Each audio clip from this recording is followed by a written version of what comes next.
These homes are not part of a new suburban subdivision. They are part of the revitalization of the central city of Milwaukee. 20 new homes, 7 different styles, in the heart of the city, within the Parklawn public housing development. These homes are all 4-bedroom. They range either 2.5 bathrooms, 2.5 car garages, central air.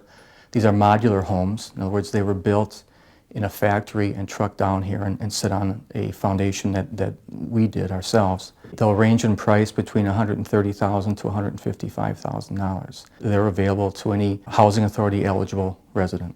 Applicants don't have to currently live in public housing, but Department of Housing and Urban Development guidelines say buyers should be families who would be eligible to live in public housing. A $10,000 grant is available to help out. All the response has been excellent. They love the houses. Some have some difficulty with the price. 100,000 plus is a lot of money for anybody.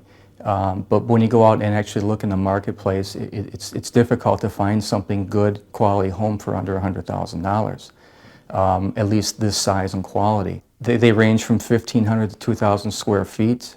We have 4 fully accessible units, handicap accessibility. All the units are visitable in terms of accessibility issues. These homes were built with accessibility in mind in terms of these stairwells, for example, are wide enough to accept chair lifts. These are full, complete package deals that we're offering. In other words, that a buyer would not have to incur any other cost in finishing the home.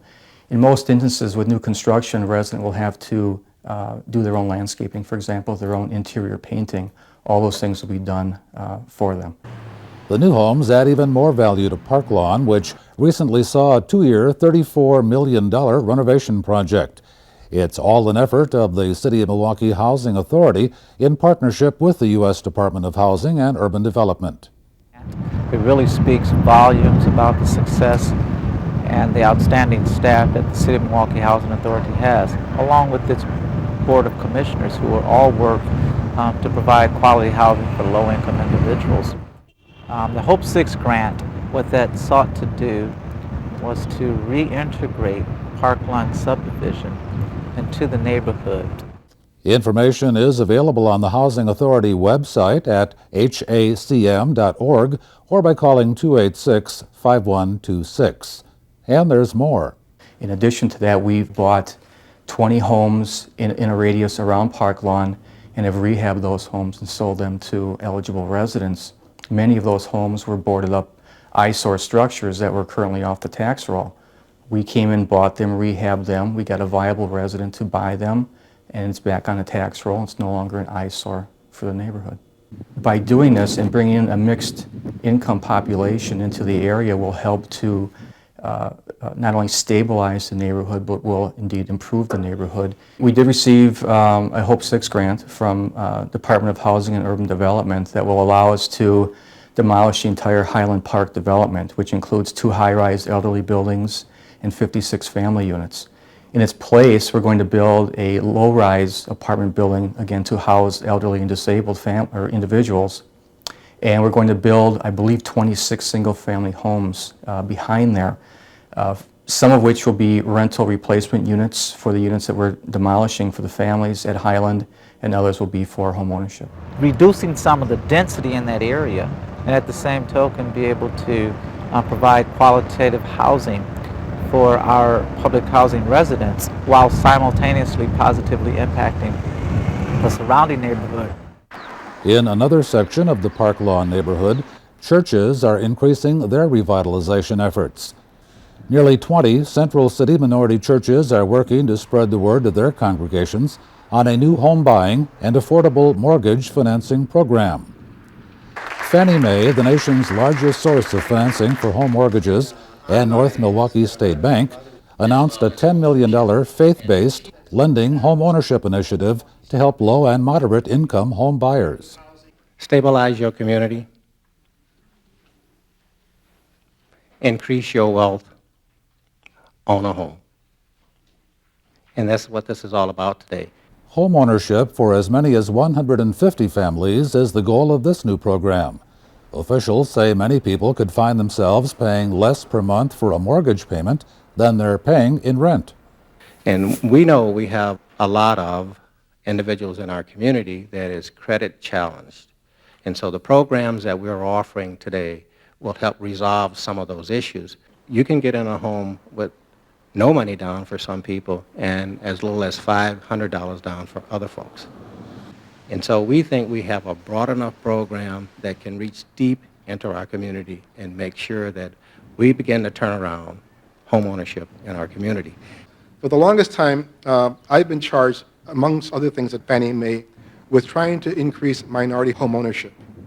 And one of the ways that we've been trying to do that is reaching out to the faith community, because we really feel that the faith community, as a trusted advisor, can really talk to folks about the value of owning a home.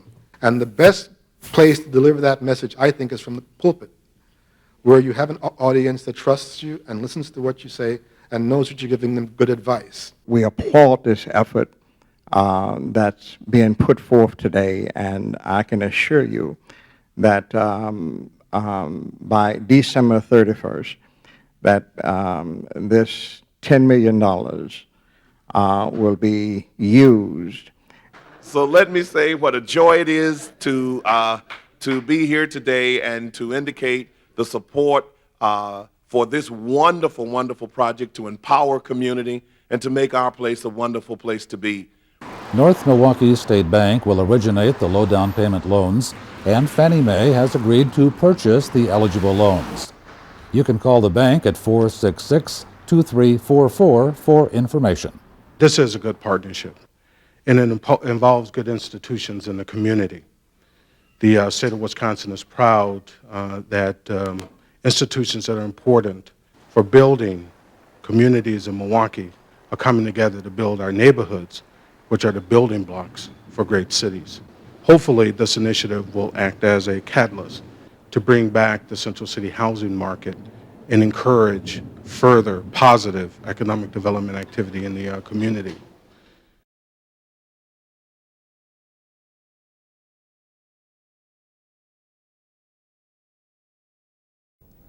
Put graffiti in its place was the theme for the annual Anti-graffiti Spring Kickoff in Milwaukee. Students from St. Emilion Lakeside and Prince of Peace School painted trash cans and created posters to promote the city's anti-graffiti efforts. So we really appreciate your help in this. It helps to make Milwaukee an even more beautiful place than it would be otherwise if we keep it clean. Then the other thing I wanted to mention was, don't let anybody ever confuse you to think of graffiti as art. We even have people coming from other countries and other states to view what we've done because we have been successful in fighting this. And I want to thank, most of all, the children and the teachers from St. Emilion's and Prince of Peace for being here today. You are our hope for tomorrow, and we need you to help us stamp out graffiti. We have one of the best programs in the country, and so we have to make sure that we're diligent and go about keeping graffiti and marks and things that shouldn't be on buildings and on walls off of them. And especially you boys and girls, you're really one of the keys to it, to keep graffiti out of our neighborhoods so we can have a safe and clean city. This is where all those colorful and creative garbage cans were created, in a classroom at St. Emilion Lakeside on Milwaukee's west side. But this story begins a couple of months ago, when the plans were taken to the city's anti-graffiti task force. Like all children, we believe that our students deserve very special opportunities to explore, an opportunity to be able to increase their self-esteem and their self-worth. And our opportunity to be involved in the Spring Kickoff is a wonderful chance for them to be able to do that. We believe that the project is a positive project that promotes giving to the community. It deters negative community-based behaviors such as graffiti and tagging. And we hope that it helps to foster community partnerships, which we feel is really important in continuing to build a stronger Milwaukee. Aldermen liked the idea, and the students' handiwork first appeared along Lincoln Avenue on March 26th. They presented 6 specially designed garbage cans to businesses in the area. The students had previously worked with the owners to come up with ideas that related to the business.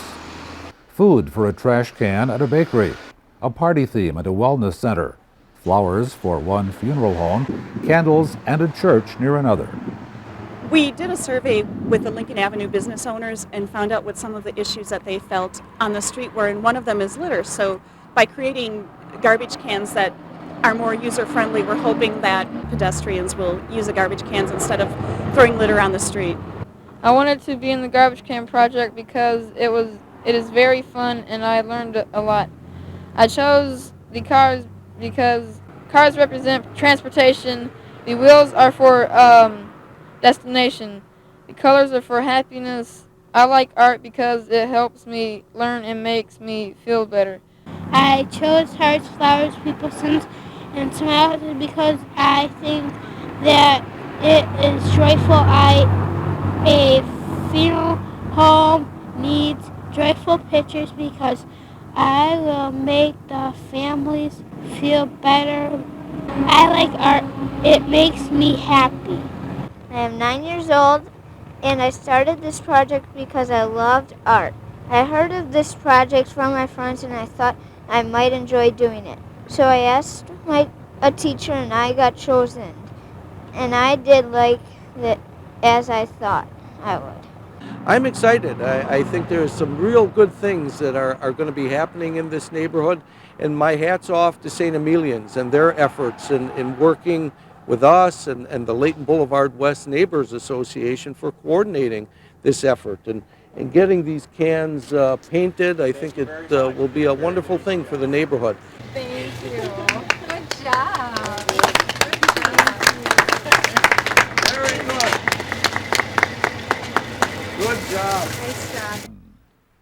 Again, that good job was the result of many hours of planning at St. Emilion Lakeside, a multi-service provider of care to children with special needs and their families.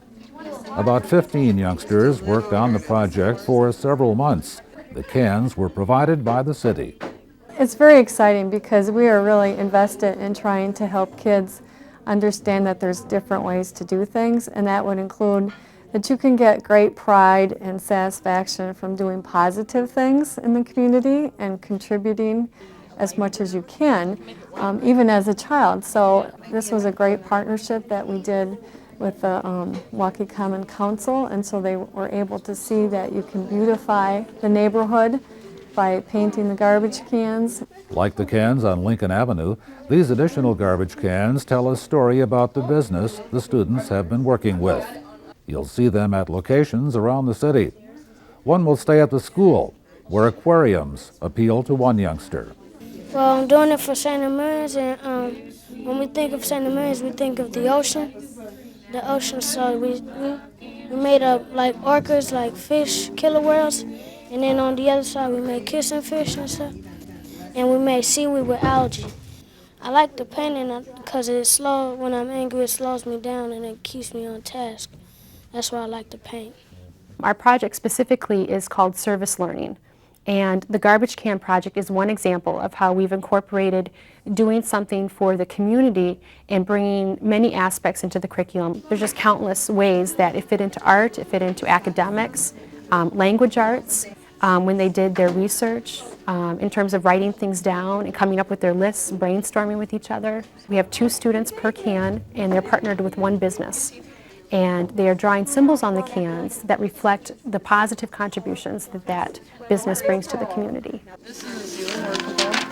This is what's going up here. All right. This part right here. Gold. Yeah. Yeah. And then this is the original thing right here. It's been really exciting. It's been a long process, but they've just done a wonderful job. A lot of commitment from these students. You already knew what these trash cans are for. Now you know the rest of the story. And everyone involved in Milwaukee's Anti-Graffiti Spring Kickoff hopes they'll do the job of preventing unsightly graffiti and keeping our city cleaner. It's a topic these kids talked about long before the actual work began. Things that have happened in their neighborhoods, things that they've seen in their neighborhoods, and the effect that they feel graffiti has on their community. And then we looked at how our project is going to be bringing a positive contribution to the community, and also how the arts specifically can contribute to build a better and more beautiful city.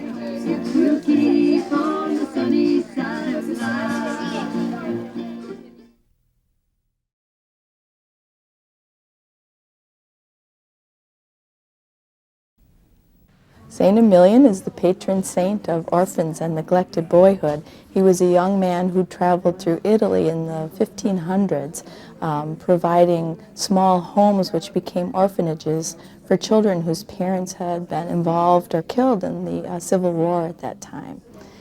The statue that's in front of our current location was built and placed in front of the original orphanage on the seminary grounds many, many years ago. He's surrounded by all of the children, guiding them and caring for them in a very nurturing way. It's a wonderful piece of history. The city-designated St. Emilion Neighborhood is a compact one, from 84th to 92nd Streets, from Lisbon Avenue to Capitol Drive. There are two distinct sections here. The east half almost entirely residential. Census data from 2000 would indicate this is a relatively elderly area. About 1/3 of the residents were 65 or older in 2000. It's likely many have lived in the area for a long time. People like Betty Reich, who's been here for 45 years. When we moved in, there were no streets, no sidewalks. The alley was paved and that's about it. And of course there was nothing paved until you got down to Lisbon. So you walked in mud when it was rainy. As homes filled the vacant lots, the neighborhood grew quickly and the streets were paved. But it was still quite different than the area Betty was accustomed to. My husband and his mother had lived on 20th and Locust at that time, or before that. And that was always busy and well built, and of course it was very quiet out here. Very few street lights and that sort of thing. After a while they finally put a water booster on so that our water for the evening that we would wash dishes with was more than a trickle. It worked out pretty good. This is a neighborhood built primarily in the 1950s. Most of the single-family homes in the St. Emilion neighborhood, 66%, are owner-occupied, 2/3 of the duplexes. Homes have been a good investment, and many of them are now turning over to younger families. The west half of the St. Emilion neighborhood, once owned by the Archdiocese of Milwaukee, has a very different makeup from the residential streets to the east. At the northeast corner, St. Emilion Lakeside, a provider of care to children and families, founded in the 1850s as an orphanage. Next door, the St. Rose Residence for Girls, the oldest social service agency in Wisconsin, also has its roots in the 1850s. At the northwest corner, St. Margaret Mary Parish Church, completed in 1957. A school followed in 1959. At the southwest corner, St. Anne's Home for the elderly.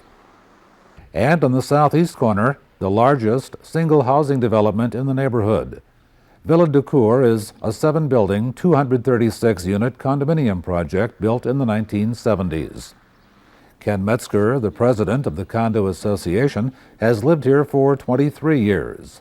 Things really haven't changed that much, except for the betterment, I would think, because all of the shrub and the beautification is that much more grown up. And I think there are two major reasons why I am here, and that is the location and the affordability. And if you look around the houses here, yes, there are some duplexes over on one side and single family on the other, but they're all very well maintained. They're brick structures and just excellent housing, and in all respects, it's generally a quiet neighborhood, except we have the firehouse right down here on Lisbon Avenue, and North 88th Street is one of the main routes for answering calls, but you get used to that. But the general appearance is very fine, plus the location, I think, is excellent because it's got your restaurants, you've got shopping area, easy accessibility to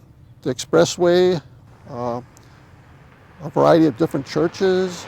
I mean, everything is in very close proximity, and even some parks. In fact, we feel that we got a park right here at Villa Decor. This is a relatively new neighborhood compared to many in Milwaukee.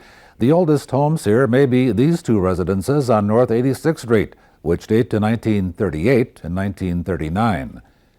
But otherwise, the 1950s was the decade of development in this neighborhood, with a population of only about 2,000 people.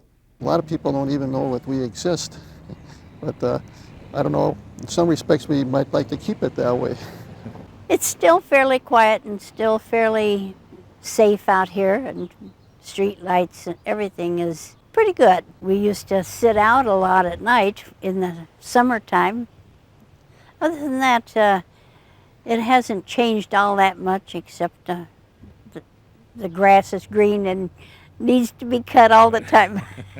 Overall, it's been a very good neighborhood.